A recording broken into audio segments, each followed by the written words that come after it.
오늘 우리에게 주신 성경 말씀 전도서 8장 9절에서 17절까지 말씀입니다. 우리 같이 한 목소리로 읽습니다.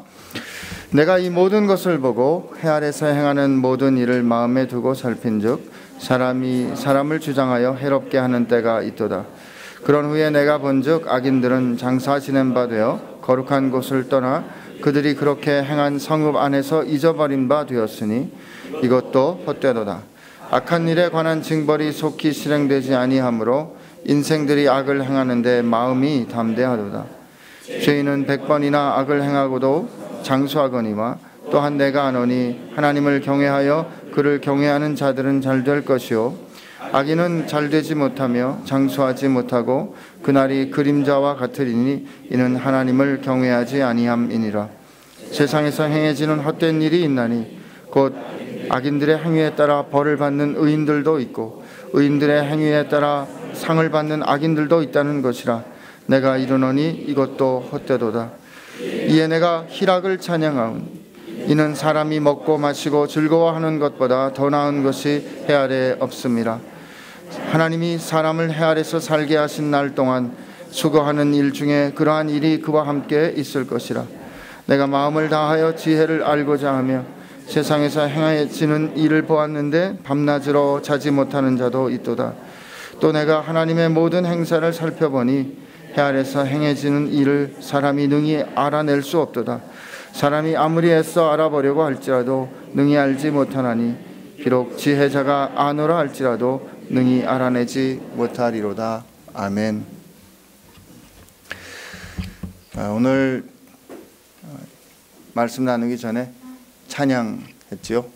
받은 복을 세어보아라 그랬는데 여러분 세보니까 어떤 복을 받으셨나요? 복을 세어보다 보면 섭섭해질 때가 있습니다. 언제 그렇게 될까요? 내가 받은 복을 헤아리지 않고 남이 받은 복을 헤아리다 보면 섭섭해지기가 쉽습니다. 왜 나는 저게 없는 것일까? 왜 내 인생은 저것이 허락되지 않는 것일까? 아니 하나님, 어떻게 저자가 저런 복을 받습니까? 아니 하나님, 내가 저자가 어떤 꿍꿍이로 어떤 삶을 살았는지 잘 아는데 어떻게 저 자리에 갈 수 있습니까? 라는 생각이 들 때면 속상해집니다. 근데 그렇게 복을 헤아리다 보면 내가 받은 복을 미처 다 헤아리지 못할 때가 있지 않습니까? 그러면 속상한 거죠, 그렇죠? 그러나 우리가 하나님 앞에서 복을 헤아릴 때 먼저 우리가 헤아릴 수 있는, 이해할 수 있는 그 모든 복에 비할 수 없이 큰 복을 여러분과 제가 모두가 동일하게 받았다는 사실을 기억해야 합니다. 여러분, 오늘 우리 기도할 때 하나님을 아버지로 불렀습니다. 하나님이 우리 아버지 되신 복을, 우리가 하나님의 자녀된 복을, 세상의 어떤 것으로도 가질 수 없는 복을 여러분과 제가 가졌거든요. 그 복을 가졌다는 사실 우리 기억해야 합니다. 그게 분명히 헤아려질 때 다른 헤아려지지 않는 일들이 헤아려져요. 다른 부조리한 일들이 용납이 돼요. 내 상황에, 내 삶 가운데 이치에 맞지 않는 일들이 일어나는 것들을 우리는 받아들일 수 있는 혹은 용납할 수 있는 능력이 생기게 됩니다. 오늘 읽은 말씀이 바로 그런 말씀이에요. 오늘 읽은 말씀, 이 전도서의 지혜자가 다루고 있는 인생의 현실이 무엇인가? 부조리함입니다. 이치에 맞지 않는 거죠. 우리가 생각하는 삶의 이치에 맞는 삶이란 콩 심은 데 콩 나고 팥 심은 데 팥 나야 합니다. 저자가 악한 짓을 했으면 엉덩이 짝을 매를 맞고 하나님이 그냥 볼기를 때려주시고 그거 그냥 놔두시면 안 되는데 어쩐 일인지 승승장구한단 말이죠. 오늘 읽은 이 10절의 말씀을 9절부터 보면 그렇잖아요. 내가 이 모든 것을 보고 해 아래서 행하는 모든 일을 마음에 두고 살핀즉 사람이 사람을 주장하여 해롭게 하는 때가 있다. 우리가 보면 참 다른 사람에게 악하게 행하는 사람들 봅니다. 야, 좀 어떻게 저렇게 행하나, 그죠? 이 10절이 해석하기가 좀 어려운데 우리 개역 성경이 해석하기가 조금 어렵게 번역이 되어 있습니다. 그래서 여러분 저 인터넷 가보면 여러 가지 번역들이 이렇게 떠 있는데 한국어 번역 중에 현대인의 성경, 새번역 이런 성경들 보면 원문에 있는 여러 가지 것들이 지금 우리 개역 개정보다는 조금 더 이해가 잘 되도록 번역이 되어 있습니다. 이걸 이렇게 끊어 읽어 보면 이렇게 되어 있습니다. 그런 후에 내가 본즉 내가 보았다. 내가 보았습니다. 여기 먼저 끊어 읽으시고 악인들이 장사 지낸 바 되어. 그러니까 악인들이 장사를 지내더라. 악인들이 죽어 장사를 지내는 걸 본 겁니다. 근데 그 다음 말씀에 거룩한 곳을 떠나 그들이 그렇게 행한 성읍 안에서 잊어버린 바 되었다. 이렇게 번역이 되어 있는데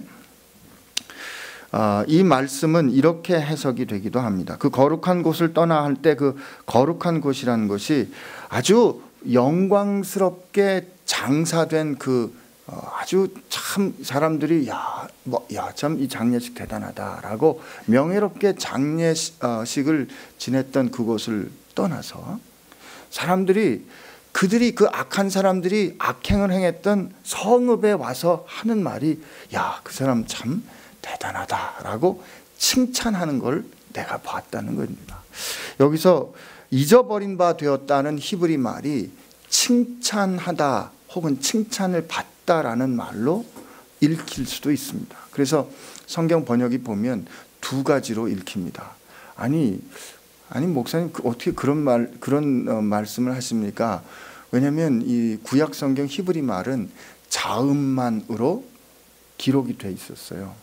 그러니까 모음을 어떻게 붙이느냐에 따라서 뜻이 좀 바뀔 수도 있고 철자가 한두 자가 이렇게 앞뒤로 바뀌면 이 두 가지 다른 단어가 될 수도 있습니다. 그래서 성경의 사본들을 쭉 비교해 보면 우리한테 전해지는 전통이 두 가지인데 한 가지는 그들이 자기들이 악행을 저질렀던 그 성읍에서 그 악한들이 칭찬을 받는 일을 이 전도서 기자가 본 겁니다. 동시에 그렇게 악행을 저질렀던 그들이 그렇게 굉장한 장례식을 치르고 죽었지만 잠시 지나서 그들도 잊혀지더라 하는 것을 본 겁니다. 이 상황을 놓고 뭐라고 평가합니까? 이것도 헛되다. 이 전도서에서 헛되다는 말은 마치 바람을 잡는 것 같다. 잠시 있다 흘러가는 것 같다라는 뜻입니다. 또 11절에 보니까 악한 일에 관한 징벌이 속히 실행되지 아니하므로 인생들이 악을 행하는데 마음이 담대하도다. 사실 이 11절 말씀은 주석이 요즘 이 11절 말씀의 주석을 누가 해줍니까? 잠깐 뒤로 넘어가서 13절 14절을 보니까 악인은 잘되지 못하여 14절을 볼까요? 세상에서 행해지는 헛된 일이 있나니 곧 악인들의 행위에 따라 벌을 받는 의인들도 있고 의인들의 행위를 따라서 상을 받는 악인들도 있다는 것이라. 내가 이르노니 이것도 헛되도다. 이 두 성경 말씀을 요즘 잘 주석해주는, 주석한다는 말은 성경 말씀의 뜻을 풀어준다, 그것을 보여준다 이런 뜻인데 그게 뭐 같으세요? 요즘 신문입니다. 요즘 신문 보면 이 성경 말씀에 있는 일들이 그대로 이 세상 가운데 일어나지 않습니까? 이런 일들을 우리가 바라보면서 첫 번째로 우리가 받는 느낌과 우리가 받는 생각은 부조리하다. 이치에 맞지 않는다. 어쩜 이런 일이 일어날 수 있는가. 그리고 나서 느끼는 느낌은 속상하다입니다. 왜 이렇게 하나님은 가만히 계신가? 왜 이렇게 하나님은 우리 현실 가운데 하나님께서 생각하신, 우리가 생각할 때 옳은 의로우신 하나님이 왜 참고 가만히 계시는가? 하나님은 어디 계신가? 하는 생각이 드는 거죠. 그래서 내가 이 부조리한 상황을, 부조리한 세상을 설명해야 되니까 이걸 어떻게든지 이 논리에 맞게, 이치에 맞게 내가 이것을 받아들이고 풀어야 되니까 이 지혜자가 밤에 잠도 안 자고 눈을 부릅뜨고 세상을 왜 이런 일이 일어나는지 찾아보려고 애쓰는 겁니다. 그게 마지막 절이에요. 16절 17절. 내가 마음을 다하여 지혜를 알아보고자 하며 세상에서 행하여지는 일을 보았는데 밤낮으로 자지 못하는 자가 있는, 눈을 부릅뜨고 도대체 이런 일들이 어떻게 일어날 수 있는가 하고 속상해하는 사람들을 본 겁니다. 내가 또 하나님의 모든 행사를 살펴보니 그러나 그 결론이 해 아래서 행해지는 일을 사람이 능히 알아낼 수 없도다. 사람이 아무리 애써 알아보려고 할지라도 능히 알지 못하나니 비록 지혜자가 아노라 할지라도 능히 알아내지 못하리로다. 아무리 이런 부조리함을 풀어보려고 해석해 보려고 애를 써봐도 우리가 가진 지혜로는, 우리가 가진 논리로는 해석할 수가 없다는 게 오늘 성경 말씀입니다. 답답하시죠? 정직하게 성경 앞에 서면 답답해야 됩니다. 저 목사가 오늘 그래도 뭔가 시원한 말을 해주겠지 기대하지 마십시오. 저도 답답합니다.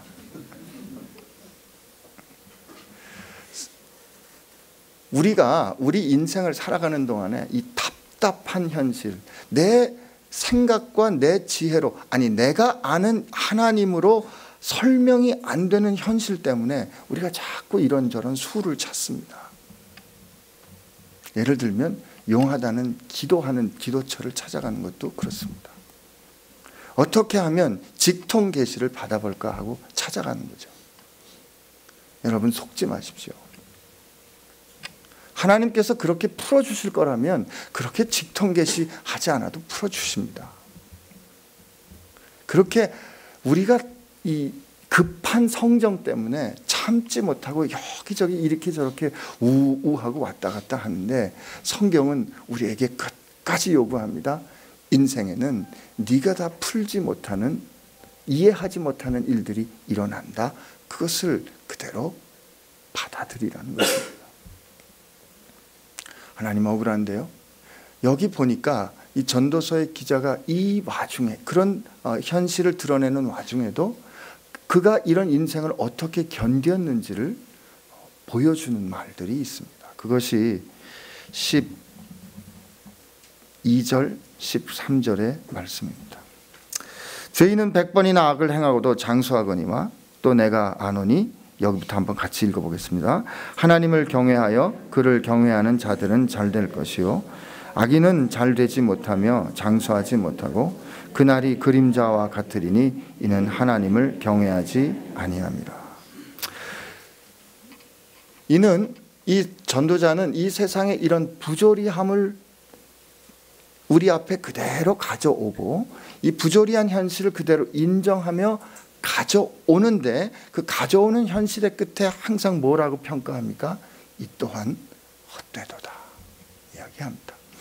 우리 눈에 보이는 이 부조리한 현실은 영원한 현실이 아니라는 겁니다. 이것이 영원할 것 같은데, 이것이 오래 갈 것 같은데, 저 의인이 합당히 받아 누려야 할 것을 악인들이 누리는 그 현실이 영원히 갈 것 같은데, 이 억울한 부조리함이 영원히 지속될 것 같은데 뭐라고 말합니까? 잠시 지나는 그림자와 같은 것이다 라는 것을 볼 수 있었던 겁니다. 그는 알고 있었어요. 하나님을 의뢰하는 사람은 오래 살 것이다. 영원히 살 것이다. 안 믿어지는데요. 여러분께 이 세상의 그 어떤 부조리한 일보다 비교할 수 없이 부조리한 일을 하나 말씀드리겠습니다. 이치에 맞지 않는 일. 그 일이 무엇입니까? 십자가의 사건이죠. 하나님이 어떻게 우리를 사랑하셨으면 자기 아들을 우리를 위하여 대신 죽도록 하실 수가 있습니까? 이거는 우리 생각에는 죽어다 깨나도 이치에 맞는 일이 아닙니다. 그런데 그 일이 우리 가운데 일어났고 그 일이 우리로 하여금 영원한 생명에 이르게 하는 닻이 되어준 겁니다. 절대로 흔들리지 않는 기초가 되어준 겁니다. 오늘 읽은 말 중에 또 우리가 오해하기 쉬운 말 중에 하나는 15절 말씀인데 한번 읽어볼까요? 시작. 이에 내가 희락을 찬양하오니 이는 사람이 먹고 마시고 즐거워하는 것보다 더 나은 것이 해 아래 없음이라. 하나님이 사람을 해 아래서 살게 하신 날 동안에 수고하는 일 중에 그러한 일이 그와 함께 있을 것이라. 알았어. 이제 그러니까 나는 이제 그냥 먹고 마시고 즐겨볼까? 옛날에 했던 무슨 찬양처럼, 찬양이 아니죠, 노래처럼 노세 젊어서 노세 이런 건가? 아닙니다. 그런 뜻이 아니고요. 하나님께서 오늘 내게 주신, 내게 허락하신 것 가운데 내가 자족할 수 있는 것, 이것이 우리에게 필요한 지혜라는 것입니다. 주님이 제자들에게 이런 말씀을 하신 적이 있어요. 여러분과 저 같은 제자들입니다. 누가복음 10장에 보면 70명의 이름 없는 제자들이 나옵니다. 혹은 72명이라고도 하는데요. 이들이 주님의 명령을 받고 세상에 나가서 놀라운 일을 했습니다. 예수님의 이름으로 귀신도 내어줬고 또 병자도 고치고 굉장한 일을 했습니다. 그들이 예수님의 말씀에 순종해서 애쓴 만큼 결과를 얻어가지고 온 거예요. 너무너무 기뻐했습니다.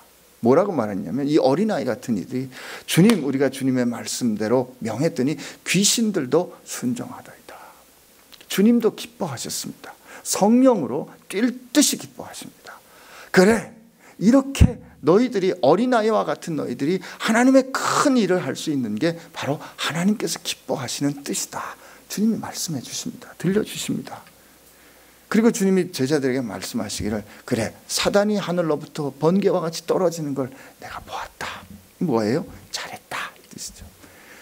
근데 주님 뭐라고 말씀하시냐면, 그러나 귀신들이 너희에게 순종하는 것을 기뻐하지 말고 너희 이름이 하늘 생명책에 기록된 것을 기뻐해라 하십니다. 우리 인생을 살아가는 동안에 우리가 주님 말씀대로 명령해서 신나는 일들, 어려운 문제가 팡팡 해결이 되고, 내가 주님께 믿고 기도해서 내가 도모했던 일들이 신나게 성취되는 그 일들을 우리는 기뻐하고 그렇게 되기를 바란단 말이죠. 근데 주님 말씀하십니다. 그게 다가 아니다. 너 그걸 기뻐하고 거기에 네 영원한 닻을 놓으려고 생각하면 너는 언젠가 실망하게 될 거야. 그게 아니야. 네가 항상 기뻐해야 하는 것은 하나님이 너를 사랑하셔서 네가 하나님의 자녀된 사실이야. 그게 내 기쁨의 근원이고 네가 항상 머물러야 하는 기쁨의 자리야 라고 주님 말씀해 주십니다. 그렇게 그 일을 기뻐할 수 있을 때 오늘 다른 사람 때문에 속상해하기를 그치고 오늘 내게 주신 내 삶 가운데 하나님께서 행하신 일을 기뻐할 수 있습니다. 인체의 조직들이 자기를 주장하지 않고 자기 자리에 있을 때 비로소 우리는 조화를 이루며 살아갑니다. 인체의 특정 장기가 자기를 주장해서 자기 모습을 드러내려고 그 세포의 숫자를 키우고 그 세포의 부피를 키우고 다른 곳에 보내어 자기 세포들을 살게 하는 그런 일이 일어나면 우리가 죽습니다. 이런 일이 뭡니까? 암이죠. 암이란 다름 아니라 자기를 지나치게 주장하는 것이 암인 것입니다. 오늘 어떻게 생각하면 한국교회가 하나님께서 우리가 하나님의 자녀된 것을 기뻐하고 오늘 우리에게 허락된 삶 가운데서 내가 혹여 이해되지 않는 일들이 일어난다고 할지라도 주님께서 나를 사랑하신 그 사실을 붙잡고 이 현실을 견디어내는 그 머물러 있음이 부족했기 때문에 어쩌면 한국교회가 세상을 향하여 자기 모습을 위압적으로 드러내는 것이 신앙의 승리라고 생각했기 때문에 오늘 우리가 이 세상이 우리의 의도하고는 상관없이 더 아파하는 게 아닌가 이런 생각을 해봅니다. 제가 지금 이렇게 성찰하고 제가 묵상한 이 고백이 여러분들 이 전도서 말씀을 읽을 때 얼마나 시원한 대답이 될까? 저도 잘 모르겠습니다. 말씀 끝에 잘 모르겠습니다. 이렇게 마무리하는 것이 굉장히 위험한 일입니다.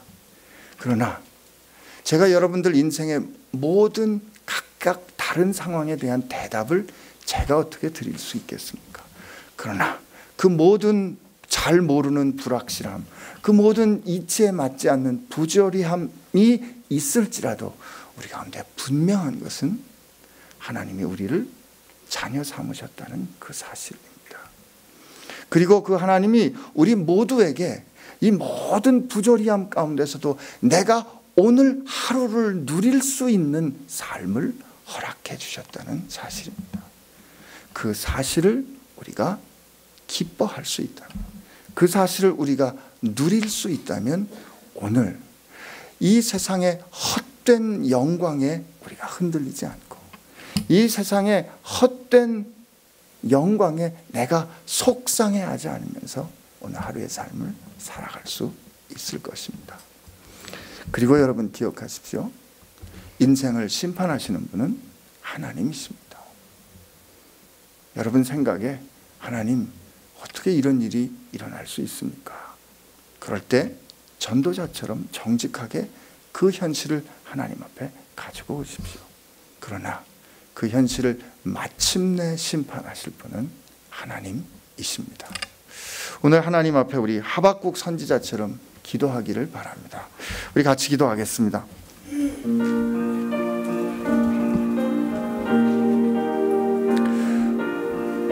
하박국 선지자가 하나님의 계시의 말씀을 듣습니다. 갈대아 사람들을 일으켜서, 이방 사람들을 일으켜서 이스라엘을 심판하실 거라는 하나님의 말씀을 들었습니다. 그가 하나님 앞에 무릎을 꿇고 속상해 하나님 앞에 울부짖습니다. 하나님, 어찌 그럴 수 있습니까? 저 악인들을 들어서 의인을 심판하는 것이 옳습니까, 하나님?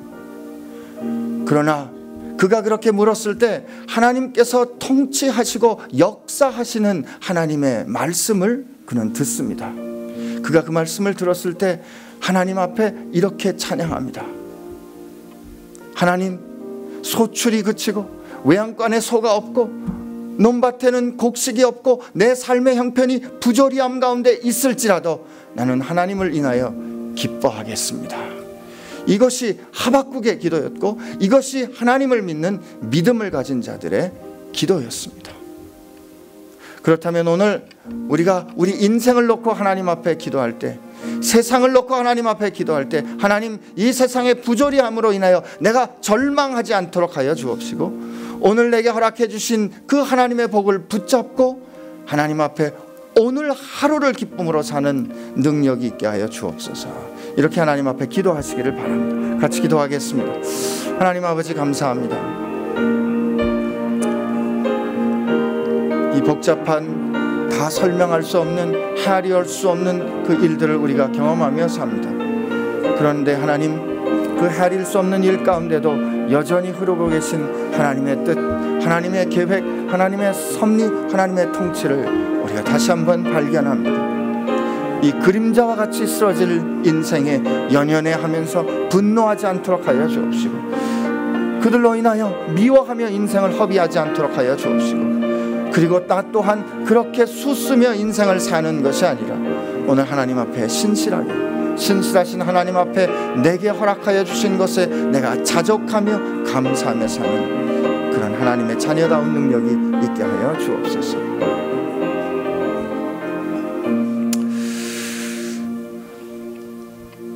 하나님, 눈에 보이는 현실에 붙잡혀서 전전긍긍하며 사는 모습을 우리가 넘어설 수 있기를 소원합니다.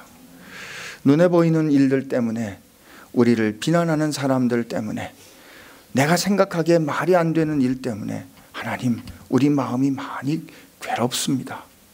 그러나 하나님, 이 또한 헛된 것이고 잠시 있다 지나가는 것이며 우리에게 허락된 영원토록 변치 않는 하나님은 나를 사랑하시고 마침내 내 인생이 하나님의 뜻에 따라 영광스럽게 될 것이라는 사실이 영원한 사실인 것을 다시 한번 발견하는 오늘 하루 되게 하여 주옵소서.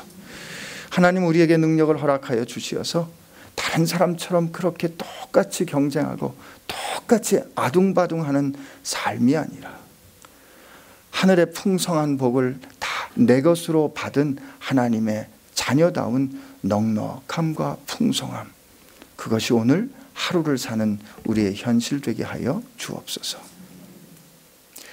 여러 흔들리는 날에 우리로 하여금 흔들리지 않도록 하여 주시는 표대가 되시는 우리 주 예수 그리스도의 은혜와 오늘 우리에게 넉넉함을 허락하여 주시어서 위로해 주시고 우리로 하여금 이 부조리한 현실을 딛고 일어설 수 있는 힘이 되어 주시는 우리 하나님 아버지의 사랑하심과 오늘 내 안에 계셔서 내 생각과 헤아림을 넘어서는 헤아림을 허락해 주시는 지혜의 근원 되신 성령님의 힘 주심이 오늘 이 세상을 하나님의 자녀로 살기로 결심하는 사랑하는 지체들 가운데 함께 하시기를 주의 이름으로 축원하옵나이다. 아멘.